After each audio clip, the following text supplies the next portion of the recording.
Ever feel overwhelmed, like you just need a moment to yourself? Or perhaps you've felt that spark of creativity ignite the moment you step into your own dedicated corner of the world? Today, we're diving deep into the fascinating concept of my space, not just a physical location, but a crucial element for our well-being, productivity, and personal growth. We'll explore its various forms, why it's so vital, and how you can cultivate more of it in your everyday life. Let's start with the most tangible aspect, your physical space. This could be your bedroom, a cozy reading nook, a backyard garden, or even just your side of the couch. This personal territory provides a sense of security and control, allowing us to relax, recharge, and express our true selves without judgment.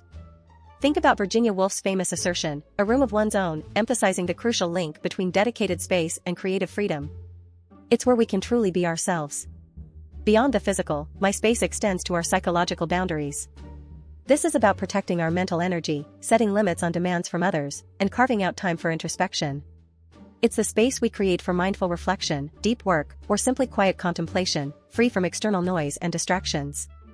Respecting this internal territory is vital for preventing burnout and fostering mental clarity, allowing us to process thoughts and emotions effectively.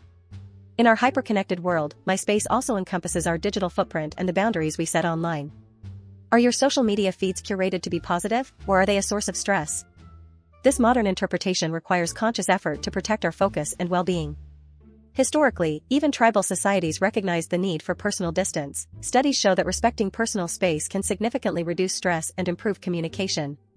Cultivating my space in all its forms isn't selfish, it's a fundamental act of self-preservation and a cornerstone of a healthy, productive life. Ultimately, my space is about creating an environment, both internal and external, where you feel safe, authentic, and empowered. It's your sanctuary for growth, rest, and creativity. Prioritize it, protect it, and watch how your overall well-being transforms. What does my space mean to you? Share your thoughts in the comments below. Don't forget to like this video and subscribe for more insights into living a more balanced life.